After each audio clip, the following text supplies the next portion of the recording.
Assalamualaikum warahmatullahi wabarakatuh. Bertemu lagi dengan saya Yuris Nasri di video pembelajaran konsep dasar IPA di SD.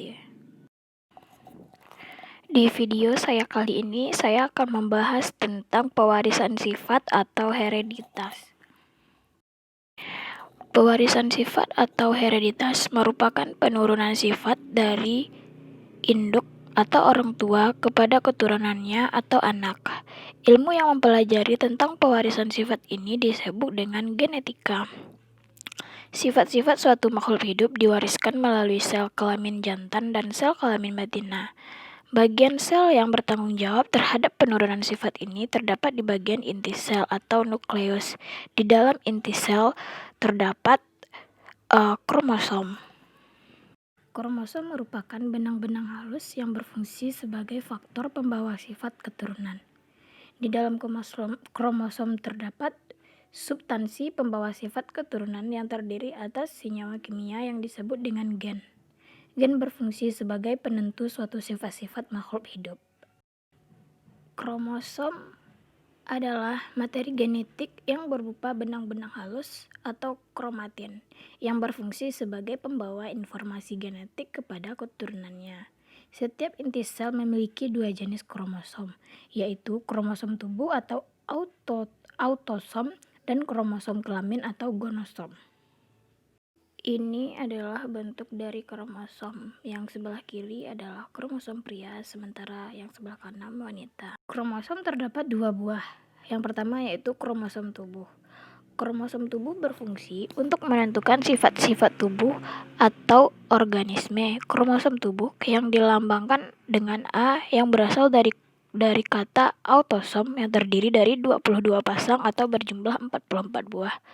Autosom terletak pada sel tubuh dan berpasangan sehingga disebut dengan kromosom diploid atau 2N.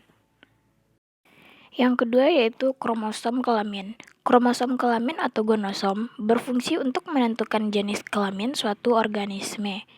Gonosom berjumlah 1 pasang atau 2 buah. Gonosom pada laki-laki dilambangkan dengan XY dan perempuan dilambangkan dengan XX. Gonosom terletak pada sel kelamin dan tidak berpasangan sehingga disebut dengan kromosom haploid atau N.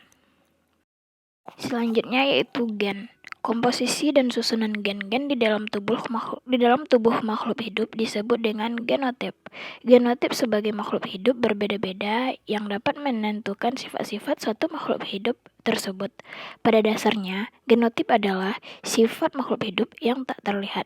Genotip ini adalah nantinya akan memunculkan sifat fenotip.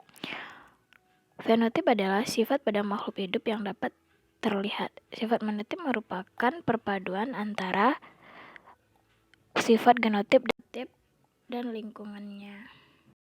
Ini adalah contoh dari gambar gen yang terdiri dari ekson, intron, ekson yang menjadi gen. Pada umumnya, suatu gen dinyatakan dengan simbol huruf.